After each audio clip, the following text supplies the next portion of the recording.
Добър ден!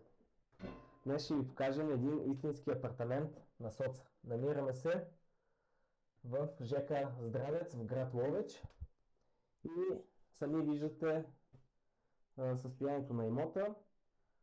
Няма какво да ви го обяснявам. Външни тръби, външна водопроводна система, изобщо.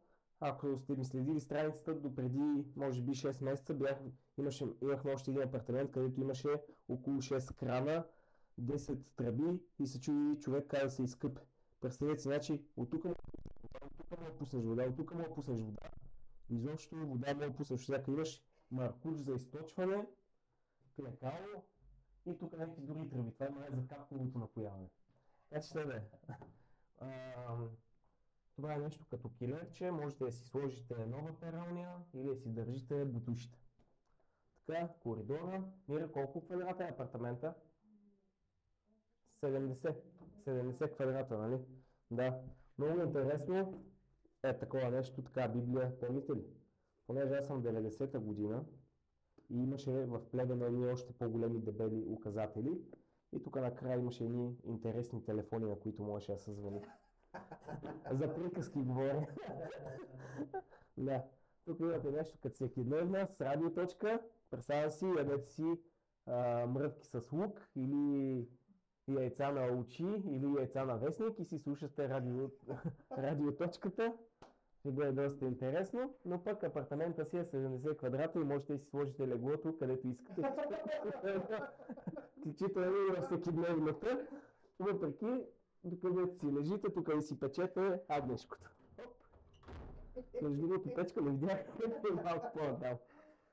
Така, тук си имате соц кухня, нощчетата, задължително, тия сгъваемите нощчета, престилка, така, и това не знам как му се вика, ръкохватки за тавичката. Да си хванеш, тия са плетени оригинални.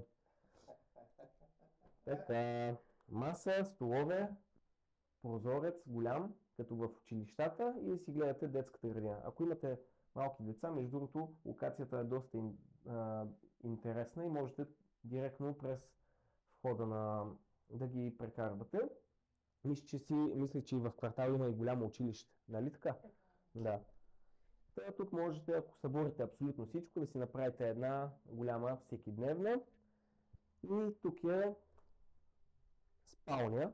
Макар че тази стена, ако не е носеща, сградата е тухлена и ако я съборите, можете да уширите с още 15 на квадрата. Естествено, за да уширите с още 10 квадрата, трябва да изхвърлите абсолютно всичко. И този стар телевизор, която марка е Grizzly или нещо такова, не знам точно какво. Това е вече по-модерен телевизор и хладилник мраз. Тия бяха много модерни. Това като запали и те чуват съседите, че си служи и бирата да се охлаща. Да. Тук вече терасата. Терасата си е малка приказка. Имате си домашни любимци гълъби и излиза един гълъб, втори гълъб, трети гълъб. Гълъби да искате. Обаче ако си я разчистите и се усвои и се живее естествено в жилището, няма да имате тези проблеми. Проблеми с гълъбите има навсякъде, във всички градове, включително и аз, където живея на Христо Ботев в Плевен, имам проблеми. Тук можете да си отстъклите, да направите или да я усвоите. Изобщо много възможности има. Включително имате възможност и да пометете, да изчистите корешките отдолу. Друга възможност е тук да зазидате, да нямате врата, а да се влиза директно да се влиза от, обаче, малко преклещена работа, гардероба естествено трябва да се изхвърли, осветление, инсталация, всичко трябва да се направи, чергите бих си ги махнал.